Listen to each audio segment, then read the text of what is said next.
Hello viewers, welcome to yet another edition of Special Focus on Equity Access, your business and economic insights in Zimbabwe and beyond. I'm Ibn Mabunda. Let's focus. The country is currently grappling with macroeconomic woes that continue to mount, characterized by high levels of inflation, which came in at 175% in the month of June. Meanwhile, Treasury has made a decision to suspend the publication of inflation figures.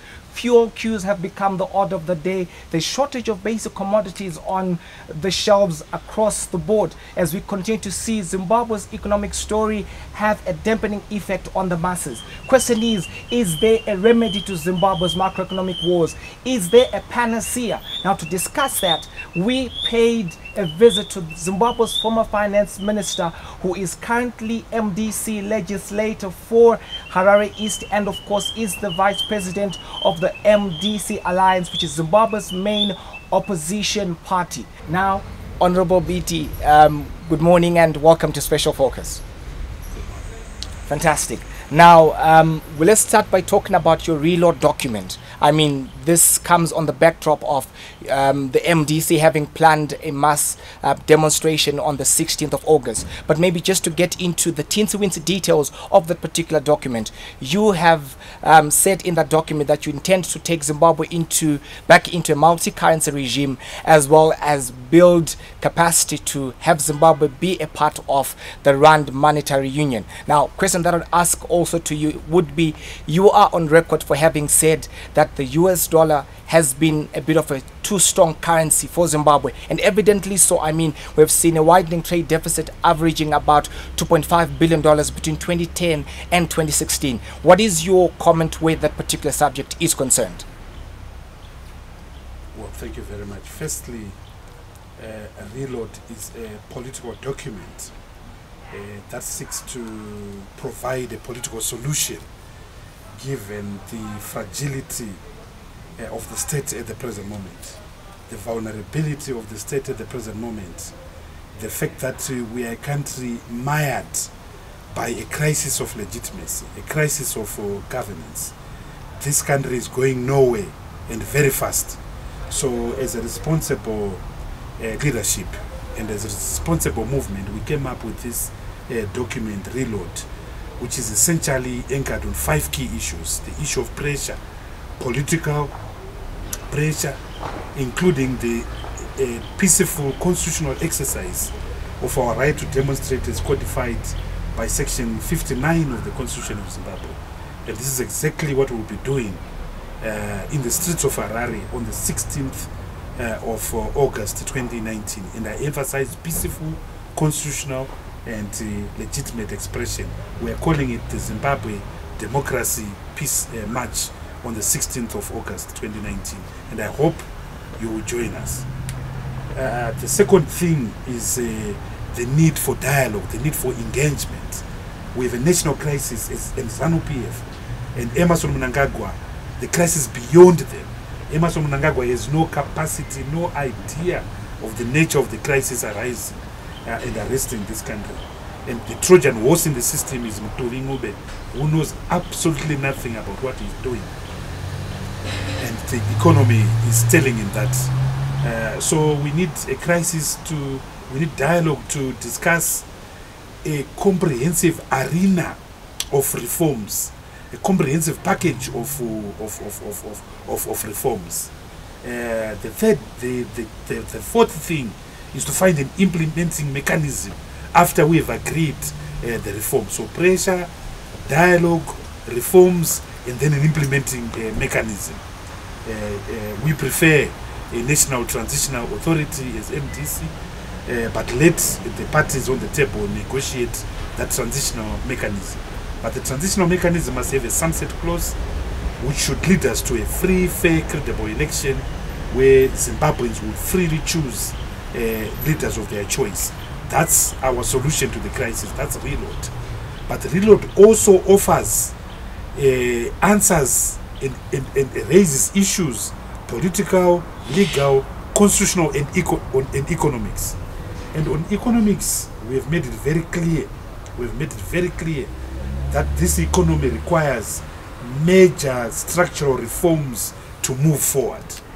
The first one is, of course, the maintenance of macroeconomic stability. You cannot have hyperinflation less than 10 years after the last bout of hyperinflation in 2008. You cannot have negative rates of interest. The current interest rate is around 50%. When inflation officially is 175%, real inflation is over 700%. Professor Steve Hanks put it at 588%. So where you have negative rates of interest, that's macroeconomic stability. You cannot have absence of productivity. The supplementary budget, the minister did one thing that no minister of finance should be allowed to do and walk out alive. That is to present a document without a macroeconomic framework, without GDP growth rates, without inflation figures. That's criminal where I come from. And the reason why he didn't do that is because the growth rate for 2019 is beyond minus 10%, as I'm talking about. The last time I did calculations, we put the figure at minus 8.5%. But every serious economist now agrees that the growth rate will be at least minus 11%. Now I tell you a secret. That has never happened and cannot happen in a country that is not at war. So it's a shame. It's a shame on Mutuli Nube. So macroeconomic stability is key. Is key. Then the pursuit of fiscal consolidation is key. What I used to call, we eat what we kill. Now here is the trick. Mutuvi speaks of austerity. Mutuvi speaks of a surplus. But when you unpack that budget, the supplementary budget is going to create a deficit of $4 billion, which is at least 15% of its own revenue. In the first half of the year, he spent $4.2 billion when you were supposed to spend $3.8 billion. So you cannot have a country run by a government which can't live within its means, which consumes money as if money grows on trees. It's not sustainable. There's one thing that this government did which was a disaster. It is the enactment of two statutory instruments. 33 of 2019, in February of 2019, which introduced the virtual currency called the RTGS dollar and partially liberalized the exchange rate. But the real tsunami, the mother of all disasters, was the enactment of Statutory Instrument 142 of 2019, which de-dollarized the economy. We do not have conditions for the introduction of a local currency. To introduce a local currency, you need 5 key conditions. 5 key conditions. The first one, you need productivity. You need an economy that is producing. We are not producing. Our growth rate this year is minus 11 percent. Next year it won't be better. But in fact, we have not been producing since 2012. Now, when you have 2 successive quarters of non-production, it's an economic recession. So therefore, for all intents and purposes, Zimbabwe has been in an economic recession since 2013. However, where you have sustained periods of economic recession, it becomes an economic depression. And this economy is very cyclical. If you study this economy from 1890, you'll find how cyclical it is and how prone it is to slumps and booms, which tend to be elongated, which are a fluctuation between recessions and depression. So I would like to submit that we are in fact in a depression. So when you are in a depression, there's no aggregate demand, there's no productivity, you can't introduce your currency. Number 2, we don't have reserves. Countries like Botswana have got reserves of US $9 billion. When I left as Minister of Finance in 2019, I left reserves of US $350 million in the form of special drawing rights, which were kept at the International Monetary Fund, IMF, in Washington, D.C. This current government has even eaten that $350 million. The only cent that is left in that account is $500,000 to prevent the account being stolen. Now, when you don't have import cover, when you don't have reserves, don't even think of introducing your currency.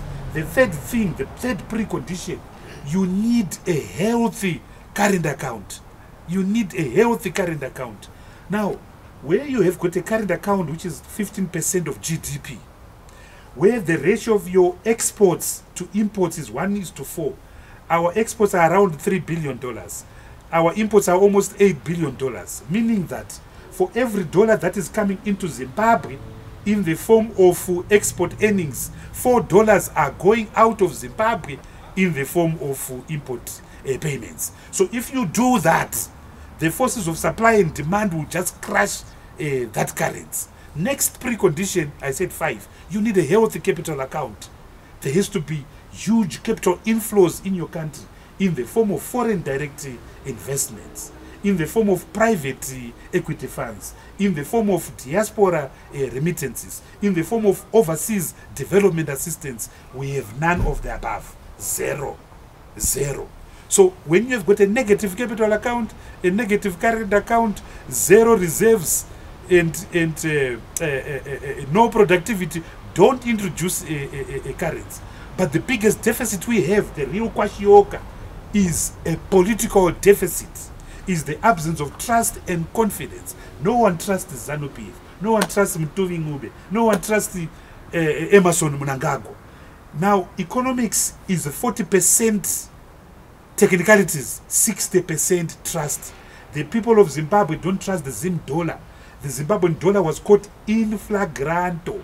The Zimbabwean dollar was caught with its pens down. It can't come back again because the people of Zimbabwe don't trust it. In fact, in the history of currencies, there is no country which has ever involuntarily dollarized that has been able to de-dollarize, because it's a confidence thing. The only country that did that is Panama in 1904.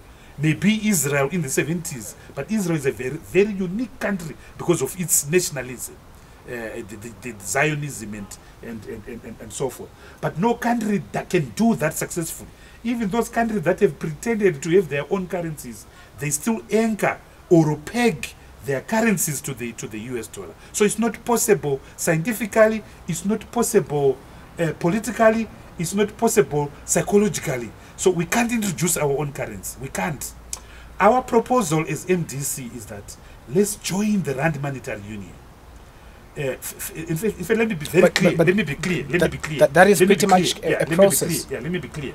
First, let's restore the US dollar. Let's restore the regime of multiple currencies, because our people are used to that. But in the long term, which is a process, let's move to the Rand. Why do we want to move to the Rand? Just to stop in your tracks there, if then we were to come back to the US dollar, would that not perhaps choke our capacity to actually export and bring us to the widening trade deficits that Zimbabwe has been recording over the past few years? 2018 with a trade deficit of $2.5 billion, 2017 a trade deficit of $1.7 billion. So how do we balance the matrix there? Yeah, it's a pedestrian argument. It's a pedestrian argument. We've got a low productive base. We've got a very low productive base. And because we've got a low productive, because we've got a very low productive base, the current status quo of a deficit between our current account, a deficit between our imports and the exports will continue. But the advantage of using the US dollar when we have got a deficit already is to make our imports, is to make what we bring into Zimbabwe cheap. The Rand is cheap at the present moment. 1:15, 1:14. The Chinese devalued the yuan only 2 days ago, and the Americans are angry. So when we use our US dollars and we are a net consumer, we are a net importer, it means that we'll benefit because we are consuming, we are a huge supermarket economy of South Africa, of China, of the United Kingdom, of Singapore, because we're importing our fuel through. So a strong dollar will help us because we are still importing more than we are exporting. So that's why I said it's a pedestrian argument. However, in the long term, as our productive capacity increases, as our productivity increases, it does not make sense to remain stuck with the US dollar, for the simple and good reason that the US dollar is accelerating in value In the last 2 years alone, it has accelerated by 19%. So you need to devalue the US dollar. But you can't devalue the US dollar because you're not the Federal Reserve. So adopt a currency that has got international credibility and international legitimacy, but that is weak. And the rand is the obvious answer. The other obvious answer to the rand is because we are so integrated to the South African economy. The other obvious answer is that this region has to integrate. Zimbabwe has got an effective market of less than 2 million people. So if SADC were to integrate, that's a market of 300 million. Look, the argument for the restoration of the Zimbabwean dollar is made in emotion, nationalistic emotion, as opposed to economic sense. And ironically, all those who push for it, including yourself, say that in English, when English is the ultimate colonialization, not a currency. Currency is just a medium of exchange. In the olden days, we used to use goats and so forth. I'm not a nationalist. I'm not a nationalist. The currency itself is foreign. We didn't have Puyani didn't have currency. Chigwangu in the second Monumutapa, Mavudzi, the 13th Monumutapa did not have currency. So it's just semantics, just emotion. We don't need our currency. We need a sound economy with the strong fundamentals. Currency is just a means of exchange. I realize. Now, let's talk about the risk premium that is there upon Zimbabwe owing to issues like sanctions and the like. Is this not perhaps the time where the MDC should perhaps engage ZANU-PF and try and see how we can address issues to do with sanctions and try and make Zimbabwe a more investor-friendly destination? Yeah, let's deal squarely with this thing that you call sanctions. I chair the Public Accounts Committee of Parliament. In the last 3 months, we've unearthed massive thefts in this government. On the 27th of December 2017, 1.5 billion US dollars was dished out by the Ministry of Finance in the name of Command Agriculture. A few months later, another 1.6 billion. If you read the 2018 audit report by Mrs. Chiri, the Minister of Finance cannot explain 3.2 billion US dollars. There is massive corruption at NASA. There is massive corruption at Zinara. There is massive corruption at the Central Bank. There is massive corruption at Potras. That's the sanction. The sanction on our country, which we need to deal with, is misgovernance, is corruption. Those are the things that we need to fundamentally deal with in order for this country to move forward. Anything else is just politics. Not just politics, cheap, tired, exhausted politics. Now that you just mentioned corruption, I mean, you've just been cited as having ordered the release of a significant amount of money from NASA into Capital Bank, which has since gone under. Is that not perhaps feeding into this gross corruption that we are trying to get rid of in Zimbabwe? Thank you for that question. It's just foolishness and serious illiteracy of the highest order. The Minister of Finance has no power in the Social Security Act of directing NASA to do anything. So it's not possible for the Minister of Finance to direct NASA to make any investment. And I certainly don't do that. But the story that is not told out there by merchants of confusion who want to equalize the MDC and ZANU-PF is that when the board of NASA made a decision to invest in the Renaissance Bank, it was a masterstroke because they used the Renaissance Bank to acquire. Renaissance Bank was the owner, Patterson Timber was the owner of First Mutual Life. So NASA used and committed corporate cannibalism by using Renaissance Merchant Bank to acquire the shares of First Mutual Life. What is First Mutual Life? First Mutual Life is only second to the Old Mutual. in terms of pension assets, in terms of physical property assets.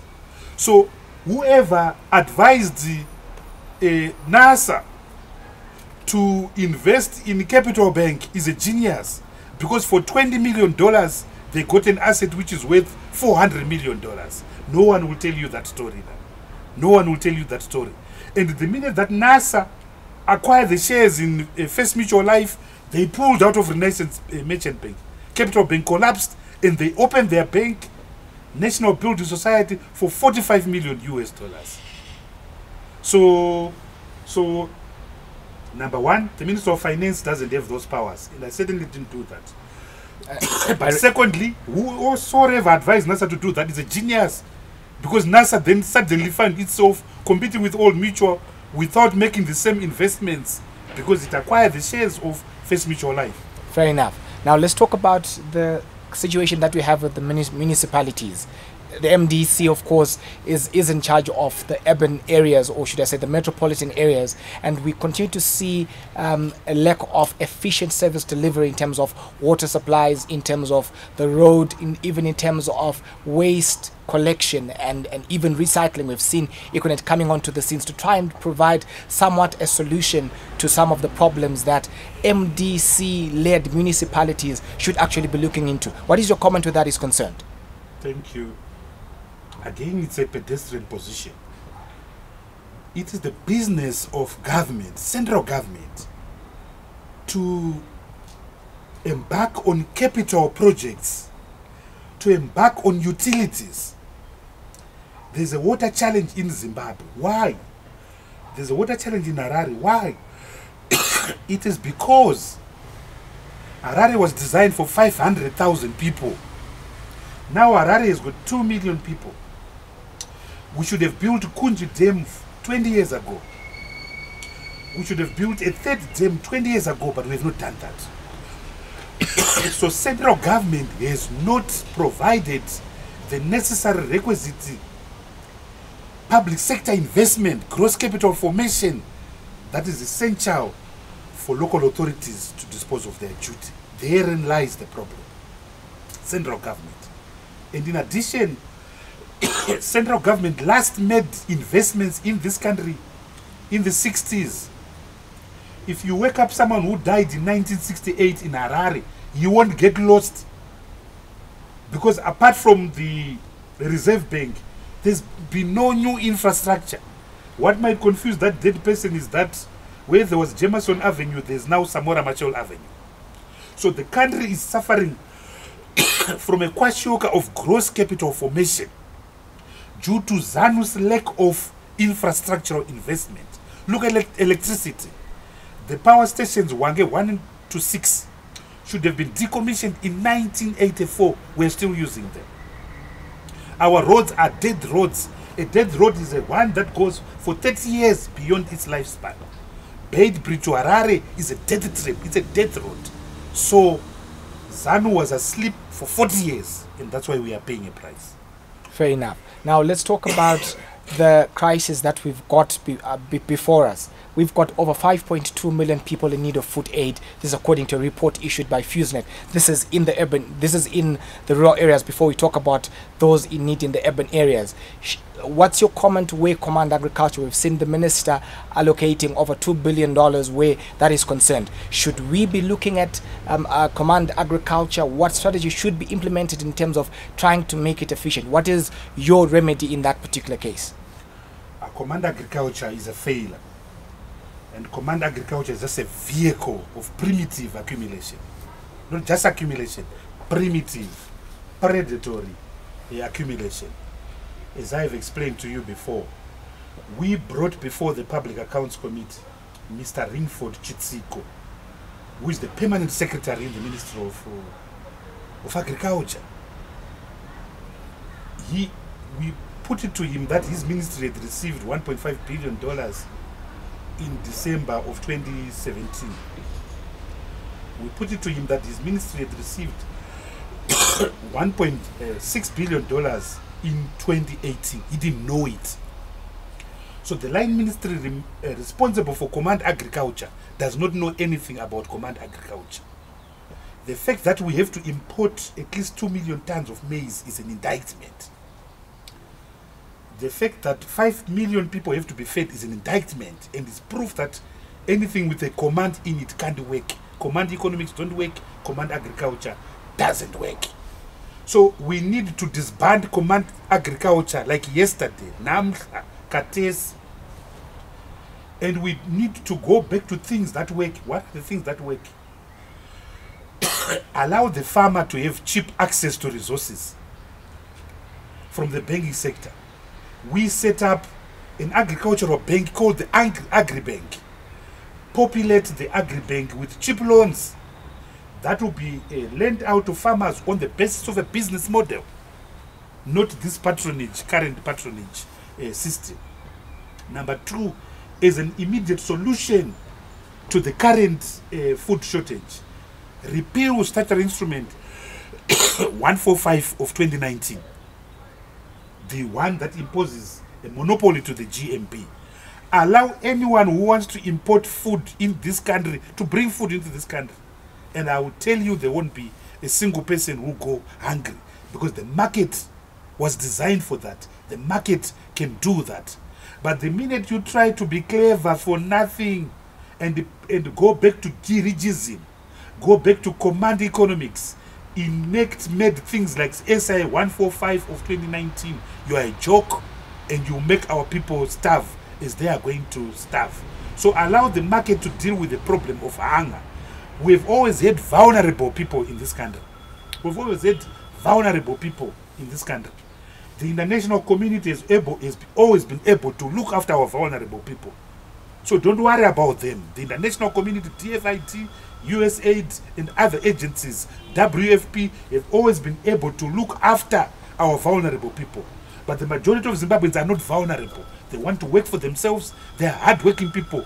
What do they want? They just want the mealie meal to be in the supermarket. They will buy it for themselves. Fair enough. Well, thank you so much, Honorable, and thank you so much for the reception. Thank you, viewers, for staying with us. Don't forget to like, subscribe, follow us on Twitter, Facebook, and to visit our informative website, www.equityaccess.net. From the Equity Access team and I, Danke, and ciao.